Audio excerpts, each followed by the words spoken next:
Imagine niyo na magsusulat kayo ng small e na nakasampa yung buntot. And then, i-apply na natin sa ating cupcake. So, imagine niyo lang na gagawa kayo ng small e na nakasampa yung buntot. So, mag-start kayo sa gitna. So, imagine niyo lang gumagawa kayo ng small e na nakasampa yung buntot. So, meron na kayong rosette na cupcakes.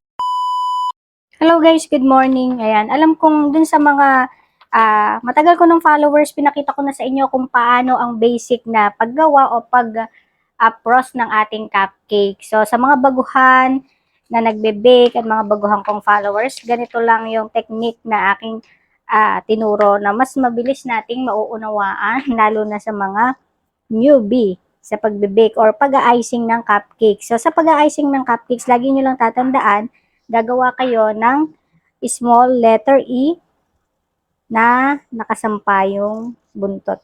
Parang ganyan. Small E na nakasampa yung buntot. So, lagi lang na ganon ang inyong gagawin. Ayan, katulad yan.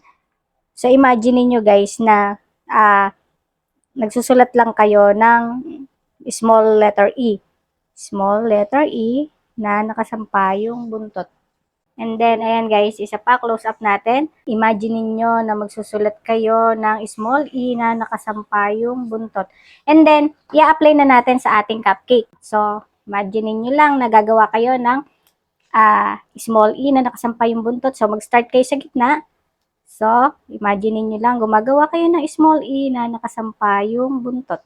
So, meron na kayong rosette na cupcake. So, isa pa. Dito kayo sa gitna mag-start. Imagine niyo na gumagawa kayo o nagsusulat kayo ng small e pero isasampa niyo ng konti yung buntot. 'Di ba? O, isa pa.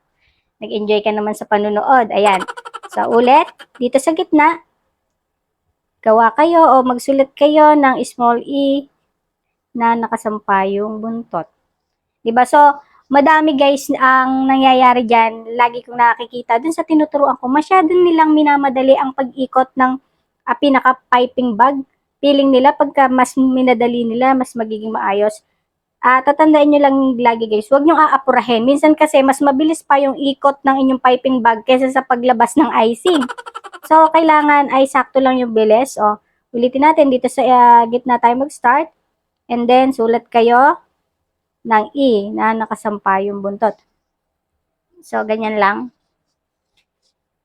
So, ipakita ko sa inyo ng maramihan naman.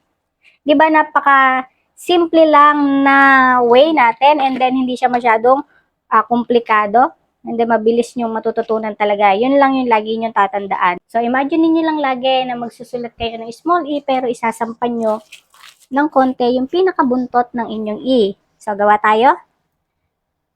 Sa gitna, sulat kayo ng small e. Ayan. And then, sampa ng konti yung buntot. Small e. And then, isampa ng konti yung buntot. Diba? So, dito sa technique guys na to, madaming mga newbie na gumagawa ng cupcake na ito, yung kanilang tinatandaan daw. So, natutuwa naman ako kasi natutunan nila yung ganong technique.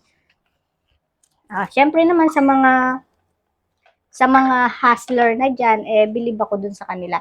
So, dun lang tayo lagi magpo-focus sa mga baguhan kasi kaya naman tayo ay andito para sa mga aspirant baker, sa mga baguhan na gusto nilang matutong gumawa ng cake, cupcakes, and pastries na pwede talagang pagkakitaan. So, ayan lang guys. Gagawa tayo ulit. Small e na nakasampa yung buntot. Diba hindi siya masyadong komplikado. So, kung gusto niyo naman, tataasan nyo yung inyong icing. So, ganun lang din. Sa gitna mag-start. And then, pagka nakaganyan na, itagpos nyo na yung kabuuan ng cupcake nyo, ikot-ikot lang hanggang papaliit. So, ganyan na. Diba? So, ulit. Ito kasi guys na rosette na to, una, ito yung pinaka-easiest way. And then, pinaka-matipid siya. So, pagka natutunan nyo to guys, maalala nyo lang ako. Si Clean Sweet ang tinuro sa amin. Ang natutunan ko lang kay si Clean Sweet ay ang paggawa ng small e na nakasampa ang buntot. Ayan. Small e na nakasampa ang buntot. So, yung una-una kong vlog, pinakita ko na ito guys. Noong una kasi, oo, pinapakita ko kung paano ko siya i-pipe, pero naisip ko, paano nga ba nila mas matatandaan yung pagtuturo ko? So, naisip ko, yeah, i-drawing ko muna or ipakita ko muna. Mag-i-imagine lang kayo guys na nagsusulat kayo ng small e pero isasampay nyo ng konti yung buntot para buo siya. Diba?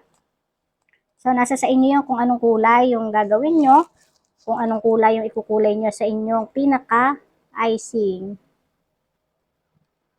Yan. So, sa magtatanong, ano yung gamit nating icing? Walang iba kundi ACC with Everwhip. Nakakatuwa kasi napakadami na talaga guys baker ngayon sa panahon na to.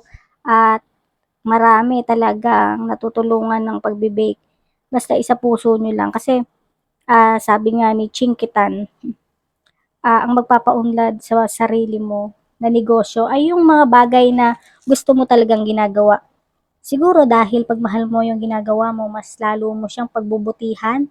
Andon yung love and passion mo sa ginagawa mo. Pag andon kasi yung puso mo, ay talaga maganda yung outcome ng iyong mga ginagawa. And then mas lalo siyang sumasarap talaga. So ayan na. Ito na guys yung ating small e na nakasampay yung buntot. So 'di ba, napaka-easy lang niyang gawin. So, nasa sa inyo yun kung ano, gaano kataas ang gawin nyo. Pagka mas mataas, ipinakita ko naman sa inyo kanina kung paano nyo siya ipoprostingan. Ito kasi guys ay pinaka-basic reset. So, ganyan lang. Bye!